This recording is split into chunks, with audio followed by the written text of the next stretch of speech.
Hello guys! Hello friends and family. So, karon mag-ano ta, expenses reveal. Okay, so naman mga guesses pila mong nagasto. Comment lang kung pila ang makatag-an mo na.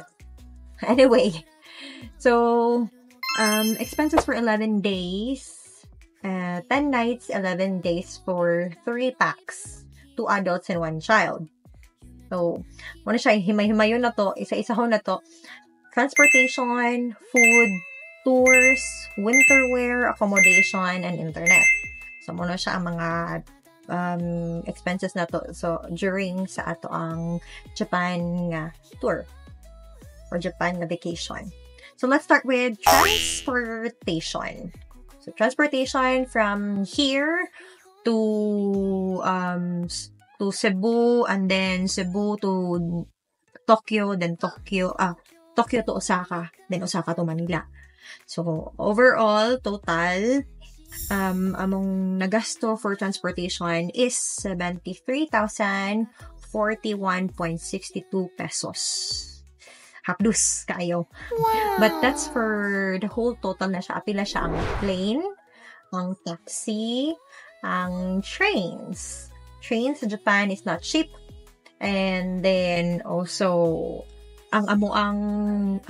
from Tokyo to Osaka, we bought plane tickets. Wala mi nag Shinkansen kay it's more expensive than the plane.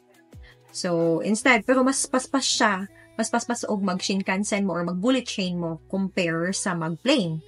But mo na siya, mas expensive siya. And then, ang among worry is kailangan pa ka magpa-reserve ng mga seats. So, mo to, nag-buy na lang ni Og ka ng, saan siya, plane ticket ahead of time. So, that includes plane ticket nga naka multi-city me. So, from Cebu to Manila, from Cebu to Tokyo, then Tokyo to Osaka, plane na siya gihapon, then Osaka to Manila, then Manila back to the province. Tama na siya. Total of 73. Tumataging-ting na 73,000. So, but, mag-train lang ka sa city, sa unsa ni siya, sa Japan, medyo okay ra po. Nara siya sa mga 100 to 200, depende sa kalayon sa inyong anhaan. So, then, kung katong nag-snow hunting may, ako gito siyang gasto na mo, mga 1,000 plus each sa amoa. But it's, I think one way ang 1,000 plus. So, mauna siya. Ako og gasto. Kay layo man santo siya. That's 5 hours by train. Next one is the food. So food for 11 days in Japan is 41,220.75. So, muna siya ang second sa largest chunk sa amo ang expense, ang food. But more on, wala kayo siya na muna enjoy ang food. More on ko ano siya. 7-Eleven, nag-hoard mo gud sa 7-Eleven. Then, nagsigimig ka ng like ice cream. Kay 7-Eleven man lagi, gatuon makabarato may. Actually, may mga restaurant nga barato sa siya kung mangita lang mo. So, nara sa siguro less than 1,000 pesos ang iyong magasto, or 1,000 pesos within nga 1,000 pesos. 1 to below ang mga uban nga restaurant. Pili-pili lang kung asa dapat ka. Then, sa tours, so we have 2 tours. Ang katong Amano Hashidate, moto siya ang tulo ka buok, mag-snow hunting ni adto nga time. And then, the other one is Mount Fuji. So, ang Mount Fuji nga tour, daghan sa to siya nga kanang gianhaan na mo sa Mount Fuji. So, sa Mount Fuji nga tour is mahal-mahal. Nabook na mo siya via, Facebook lang, and then ni join me o group tour. So, that one is 12,000, roughly 12,000 or more. But the total for the tours is 21,800 for 33. 3 packs na siya ha. So for 3 packs, 21,000. So amo lang siyang ibutang diri. So i-divide na mo siya per day. Then pagkasunod is winter wear. Winter wear. So before pa mi nilakaw, and then pag-abot po na mo dito. So namalit mig additional nga mga winter wears, labi na ka ng preparing na mo sa pagpangita ng snow. Kailangan mi og ka ng right nga clothes. So that's a total of 5,631.94 for the winter wear for the 3 of us already. Then accommodation, this is for 10 nights. A total of 4 nights in Tokyo, then 6 nights sa Osaka. So we stayed in mostly Airbnbs kay dugay man na mo na apply among passport, among visa. So, ang budget hotels, like mga APA hotel, nagkuan na siya, nagpuno-puno na.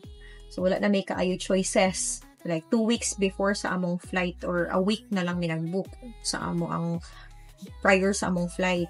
So, muna siya nga may nag-Airbnb. But regardless, bago man sila, among first na nag-stayhan sa Tokyo is a new Airbnb. Nice iyang accommodation.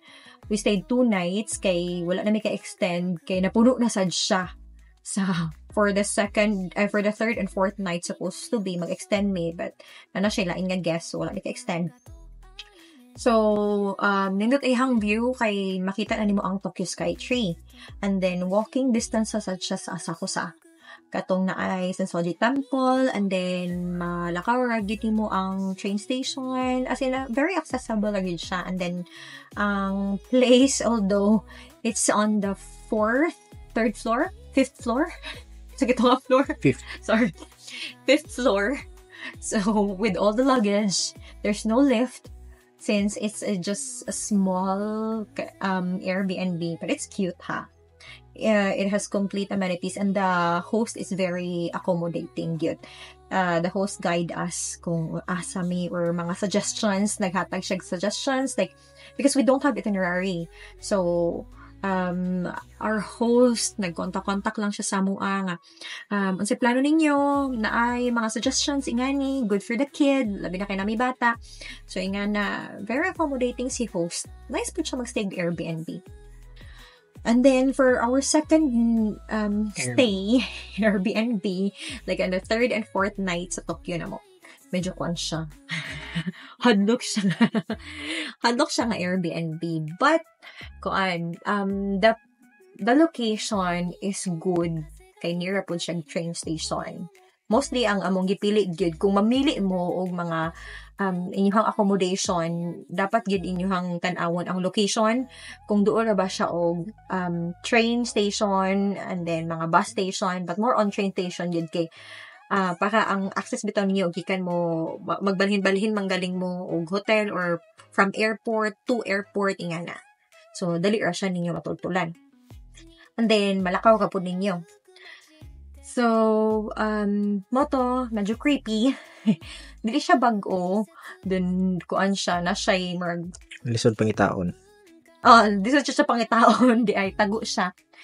But ang location niya is okay man. Kay duol man siya og mga 7-Eleven. Duol siya 7-Eleven, Family Mart. And then, naa siya Korean nga shopping street. Korean nga mga tanan dyan, like Korean restaurants, Korean nga mga shopping stores, and then mga nga na as in Korean siya nga street. Then sa other side naapod siya katong mga restaurant nga kanang mga traditional din nga mga restaurant Japanese. sa Japan, oo. Then mga street food, mga nga na nindot good siya, but the accommodation is kind of creepy since labi na Japan is known for like hadlok-hadlok ng mga Sadako. hadlok-hadlok ng mga horror na films, and then other experiences sa mga tourist travelers, sila yung mga bad experience with the accommodations. Sa mua, ako nabian mo ko nga nag-inusara, medyo pan lang, na-feel lang something, but Di man siya bad experience, scary nga experience. wala mang kuy nakitaan, pero nimbout lang kalit ang balibo katong pag ako na nag-inusara. Kalit lang siya ha, wala ako naghunahuna og other things, but out of the blue, nagkuan lang siya, ni-appear na siya sa kualo, basig ni something, nga lang kalit. Pero dito siya Airbnb man, Agoda. Ay, ay sa Agoda to. Okay, so ang location sa among second sa first is katong Sumeda City, which is doon siya sa Tokyo Skytree. Mo nang from the window makita na nako ang Tokyo Skytree. Unya, ang sunod is ang next nga accommodation na mo, apartment siya sa Shinjuku. The last Airbnb nga among gistayan kay lagi puno-puno na ang mga budget hotels sa sumotong nag-Airbnb na lang may Sa Osaka. Oy, so nice. Ay, day kukutsu day kukutsu nga kuan nga area, but close ta siya sa Reward. sa Nambad, doon siya kaayo sa kanang Malakaw ka ang Chotinkaku, Malakaw ka pud ang Dotonbori, Shinsai Bashi. Malakaw siya, accessible siya sa lanan. Pwede siya malakaw, pero kung gusto mo mag-trade, pwede ka pud kaayo kay ang next nga, ang last nga accommodation is 5 minutes lang sa kuan. Turag yun. 2 minutes ka day sa train station. So, moto siya. Then, total sa mo accommodation for 3 Airbnbs, 10 nights is 25,754.14. So, roughly, mga nasa sa 2,000, nag-range 2,000 plus per day. Ano siya mga kuan. So, muna siya, amo lang po siyang i-breakdown dito per day or average daily according sa total. Then, ang among internet for 11 days is 3,099.19. So, muna siya for 11 days. So, for 3 packs na to siya ha. Anya, total, ding for 11 days, 3 packs, 2 adults and 1 child. So, total expenses na mo is 170,552.01 pesos. Budget-wise, our budget was 150 to 200. Muna siya among range ang akong budget for this trip. We're in the budget. Wala may kaya gipalit ng mga big brands. We're not into big brands. But, yeah, maybe next time, we should try. Kaya medyo, okay. Pero ako, gilimit yun akong walingon since nag-budget me and then we're 11 days ba yapon. Unya. So, ug mo na mubo pa to, basin nagpalit me. Ug na mubo pa to. So, ngotang wala gyud ko mosulod sa Adidas, Nike. Sa Gotemba. Wa kayo minamalit. Nag-snack kami sa Gotemba ug nagmaniud to. Nag-snack kami didto na niud to. Wala mi nisulod sa mga kuan kay ma-tempt niya ako labi na ko mga shoes. More on shoes sa budget ko. Then, although dili ko sa mga branded kay, dili ko fan og kanang ko ano. Pero why not, di ba, kung barato? So, kaskas mo more. And then, disclaimer, kanya mo ang biyahe, dili na siya kuan ha. Kutong na siya. So, kaskas na, mo na siya. Kaskas now, pay later, nga na siya. So, mo na siya perks of having a credit card. Pwede ni mo mautang ang imong mga expenses, installment, kung baga.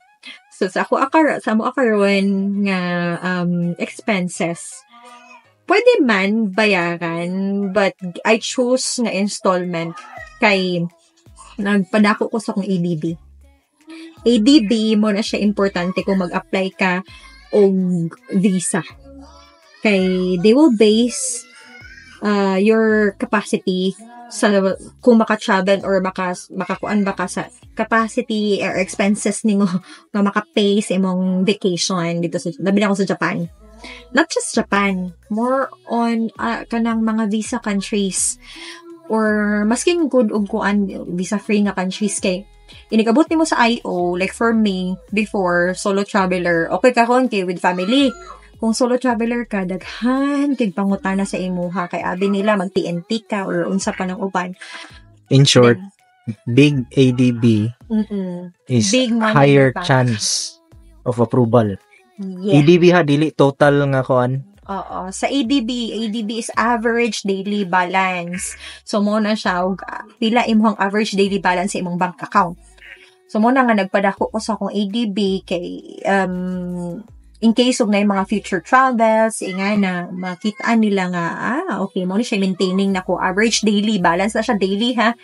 Then, kay wala sila magbase sa imuhang like pilay amount na nasa imuhang kuan kay pwede man na siya nga gi-transfer lang gibalhinan lang ka og kwarta nga dili din na mao ang imuhang average nga daily balance bitaw. So mo na siya. Sakpan na sa immigration ron nga mag-transfer lang. Mo nag-outro nila ilang requirements. So medyo strict si Japan o kuan kanang visa process, although moingon sila nga mas strict daw si Korea. So mga to, so for our 11 days in Japan for 3 packs, total expenses is 170,552.01 pesos.